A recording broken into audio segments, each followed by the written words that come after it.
Hey, what's up, everybody? Welcome to today's episode of Two Dads in Business. And today we're going to talk about something that's been on our mind, which is routines. I think the big thing people get lost on, and obviously, to each their own and find your flavor, but this idea that you've got to like follow the program and hunt out a program, and I don't do well with that. Like somebody who's like, yeah, you got to do these 7 things every day. I'm like, yeah, but what if I want to do 6? Yeah. Like what if I don't want to do that one today? Where I've found, hey, cool, kind of, we talk about it with our staff, we talk about it with our clients. We don't really talk about it amongst ourselves. I think we naturally do it, but sort of this non-negotiables. Like what are the things that are just an absolute non-negotiable? Is it I'm gonna make it to the gym 5 days a week?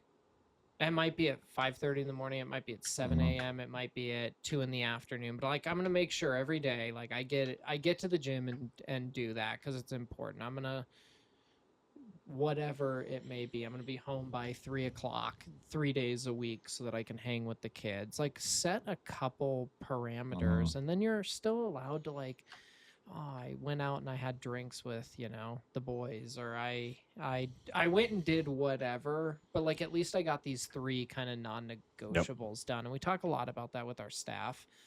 And we ask them, hey, what are your non-negotiables? Oh, you're a runner. Like, let's make sure. Oh, you haven't ran in 4 days. Like, let's have a conversation about why we're missing that, because we know if you're not doing that, you're probably suffering in these areas. And so let's kind of get you back on track. And I think the misconception is that this routine's got to be this insane structure, militant, like you're training for, the boss to win the Boston Marathon kind of thing. And it's like, no. It can just be as simple as like, hey, I do these 5 exercises every day. Yep.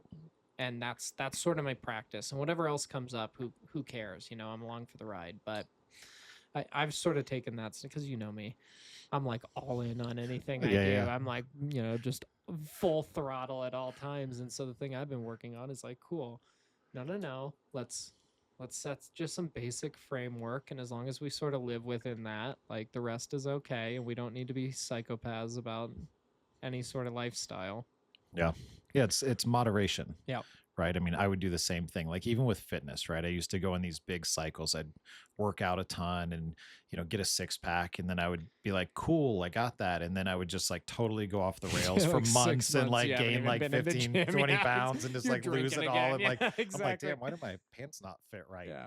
And then I'd be like, oh man, I got to get back in it. And I'd set this 30-day goal and get back to it. And so even like right now with fitness, I'm doing it different. I'm just like, what are real routines and changes I can make that are sustainable? Like just pay attention to what I eat, have the consistent, hey, work out 5 days a week, something like that, or at least, go for a 1-mile run.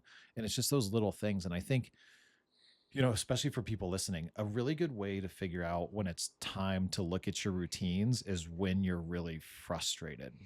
Yeah. Like, when it all feels like it's falling apart and you're sitting there going, I don't just even know don't what even to have do. time for this right now. Like that is literally the time, And that's a good time to look back and say, okay, what are the things that serve me? So like when you create your own routine, figure out those things that serve you.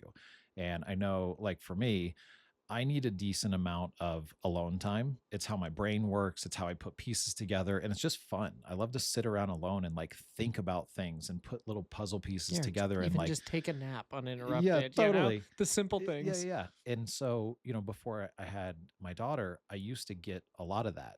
And then I don't get as much now with her in the house, which is fine. I love it. But I had to recognize what I was missing and then readjust to that. And so I try to get away once a quarter, at least for a night or two. Yep. And just be alone. What I really try to do is I try to get my wife and my daughter to leave so that I can be in my house alone, because that's my favorite. But if I can't make that happen, for anyone listening that doesn't love to travel but needs alone time, I feel like that's the most underestimated downtime. It's hard when you travel. Cool. I get on an airplane and I fly to Florida and I rent a house and I go get groceries, and you're still working. Then you're still taking phone calls and you don't know the area, so you're having to look around or whatever the thing may be. It's still quite disruptive. And you and I are different in that, where I look my decompression is actually found in kind of the travel and Yeah. the unknown, where yours is Well, very and you much like like the the big city urban environment, and yeah, that's yeah. relaxing. And whereas I'm like, no, no, like no other people Yeah, energy anywhere, I like anywhere noise and around me. Like energy it just and let it all settle. intensity. Yeah. Yeah, and that for me that's decompression, but I want to do it in a way where I don't have to interact with anybody. Yep. And so, finding these key things and if especially, if you're a business owner and you're pulling your hair out every day and frustrated with the business, frustrated with your family, frustrated with whatever, Yeah. like look at that and just go, God, do I need to go on a fishing trip? Do I need to just, charter a sailboat for 5 days and just have somebody drive me around out in Yeah. the ocean and not talk to anybody? Is it send your family off? Everyone assumes you got to travel together.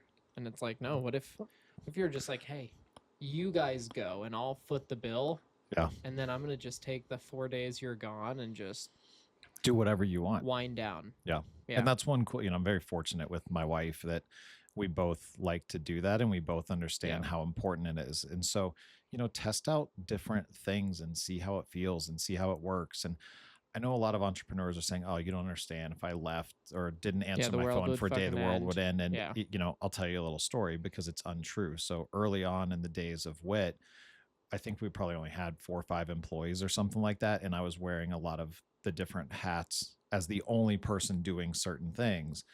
I was the account manager and the SEO specialist and the finance person and all of that. And And the visionary and the yeah, owner and the totally. paying And bills and I yeah. just knew that the goal for the business was I wanted to create a business that could run without me. And a mentor told me once, and I don't remember who it was. He was like, "Cool, if you want a business that can run without you, then you need to leave and see what the problems are." And so I took that to heart. And way before I thought I was ready, we did an 8-day sailing trip in the BVI, chartered a boat, had a captain, went with a couple Zero friends. Wi-Fi, no cell And yeah, service. exactly. And so when we got on the boat, my commitment to myself was I'm going to turn off my phone completely Yep. and I will never touch it the entire rest Yep. of the And if trip. the And company so, goes out of business, I didn't do yeah, a very good job yeah, building a exactly. business. Yeah. And the team was excited. They were like, "Cool, we got it. Like, we'll figure it out." Yeah. I was like, "Look, use the core values, use the vision, just make the best decisions you can in line with those, and then you can't do anything wrong." Yeah. And yeah, got back, turned my phone on, and almost nothing had Couple happened. texts being like, hope you had a good trip. Yeah, Yeah. there was literally like no problems at work, and they're like, "Hey, we got a list of stuff that we just don't know how Yeah. to do, or we need you to do when we're back." The But it old was all saying, good, and the only so person that ruins a business more is the business yeah, yeah, owner, totally. And And there's so this assumption you got to be there at all times and be plugged yeah, in, and it's a it's just tough it's just thing. wrong. And Yeah. so I know this is a little different than the routines, but this is a good topic. Like, what's the intention you're setting for your business?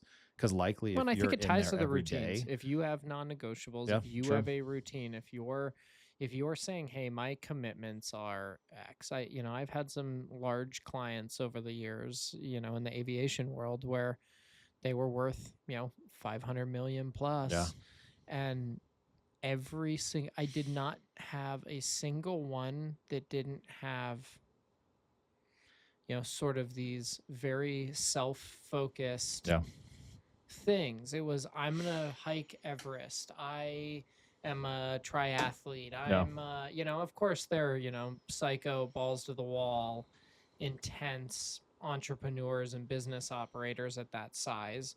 But still, it was like they had their, hey, I love my family. I make them breakfast every morning, but I'm up at 4 a.m. and it's my world. yep, From 4 to 9 a.m. it's my world. At 9 a.m. I make them breakfast. I leave for the office. I still participate, but like I have this 5 hour window that I own, and there is literally nobody in the world that will disrupt yeah, it. And you start looking at that, and you're like, okay, like cool. They take a lot of time to like really invest into themselves and their routine, and therefore things in turn are much more beneficial. I mean, this has been a hot topic in like our house no, is cool. I have sort of these non-negotiables that I'm going to live by because I'm a better version of me when I get to yep, do that. So the thing you're trying to get out of me is going to happen through me getting to do these routine based tasks or items that are important to me throughout the day. And the cool part, it's for you, so it can change. Yeah. Wake up some mornings and I'm like, I'm not going to the gym, but I'm still up at 5 a.m. So I might as well like go get coffee and I'll go get Yeah. breakfast. But it's still like, sweet, it's me time. When you Sweet. don't have I to be, missed a day of the gym, but like I still took the time and did me. I didn't just sleep in yeah. because I'm like, oh, I'm lazy. I'm not going to the gym. So I guess I'll sleep in till 8. Yeah, you don't always have to be doing Yeah. something. Like humans need downtime. Yep. Like you need time to let your brain sift through stuff and process and have fun and think or not think at all. Yeah. And so some of those things that people do that they might think is a waste of time, but they're drawn to them might actually be the most Dude, important thing that they should be doing. lunch for me. This is a hot topic in the office. Steven Christopher hates lunch, everybody. He could And care it's less Andrew's about favorite doing thing. lunch, but for me, it is like this separation in my day. I view, there's, I can't remember which famous business entrepreneur, psychologist guy out there, but he lives by like these. Every day is 2 days. He has Ed the first Milet. half and the second half. Yeah. And for me, I worked in a world where I worked really long hours, and so it literally was 2 days. But it was perfect because I'm like, sweet, lunch is like the downtime and the break. And so like whatever the thing is for you, if it's breakfast, if it's getting coffee, if it's grabbing donuts for the staff and like having that 30 minutes of drink coffee and chit chat, like whatever it is, like go seek that out and make sure you do it. Don't get too busy to Yeah. have time to do your routine. Yeah. And I mean, something that's come up for me and a couple people that have called and asked for advice. They're like, man, I just can't get out of my head and I need some help. Like, what's the advice? I'm like, cool. What are you doing? Right. And we Yeah. talk a lot about routines. And one of the interesting things that has come up is kind of to the point of they're like, well, I don't have time for that in the morning or I don't have time for that in the evening. I'm like, oh, you have time for it. And it's the most important thing. And so, like for people listening, if you think you don't have time to go get coffee in the morning or do a meditation or connect with yourself or connect with your family, like trust me, you have plenty of time. And if you don't have time, then wake up earlier Well, or go to bed a that's little later. Like Annabelle and I were totally talking about that the other day. We saw this gal doing her makeup in the morning, and she's frantically putting makeup on in the car as she's driving. It was kind of like I get it yeah. on occasion, but there's those people that's just how they operate. They're behind the power Yep. curve at all times. Yeah, And from it's the like, second what they if you wake up, just they wake woke up up behind. 15 minutes earlier? Mm. Literally 15 minutes. It takes you 30 minutes to do your makeup in the car. Assuming that's the Yeah, case. and you might Surely die. standing in front of the mirror, you could knock it out in 15 Yeah. minutes. You know what I mean? It's Yeah. how much easier is life when you're just done with it? But we all kind of fall victim to this. Oh, I'm just so you don't understand how busy I am and how chaotic everything is. I just got to get going. And it's like, what if you Yep. just took a second to like do it right? Well, and have some self-awareness. A lot of entrepreneurs, even me early on, I was guilty of it. Like I was like, oh man, I got to get to the office. And then like if I really paid attention, like I wasn't actually doing much. I was like waiting for an email to come in or I You're was sitting waiting in for your the car because you don't yeah, want to go inside yeah, yet. totally. But you sit And I'm there just for like 45 I'm minutes like, on your okay. phone. Yeah. And so it's have a little bit of self-awareness around where you actually spend your time because everybody has more time in the day. Yep. You have places you can take from that are inefficient, ineffective, and just not moving you towards your goals. Yep. So take account for that or take count of that and see where that opportunity is. So figure out what those like non-negotiables are. Test out some of the ones that we mentioned or test out ones that just feel good to you in the past and then move them around and reassess after a couple weeks and change them or keep them or double down on them or whatever. But at least have some sort of a routine or some sort of those like non-negotiables. When if you set the couple, 3, 4, 5 non-negotiables, routine, whatever, every time you get a little lost, it's really nice because you can be like, sweet, I'm going to just go back to doing that. Like the world can be on fire, fine, whatever, I ain't solving it today. But like tomorrow I'm going to wake up and I'm going to just do the 5 things. And it's amazing within a day or two, you can kind of pull yourself out of these weird slumps you end up in. Because you're like, sweet, I just kind of got back on track. I went back to center and life's good. We're all right. We're surviving. Yeah, it's never this thing that the mind tells us like, oh, I don't have time to do that. And I better do this and I better do that. It's like, no, when that happens, get back to the routine, go back to the gym, go back to getting coffee, do a meditation, whatever those things are.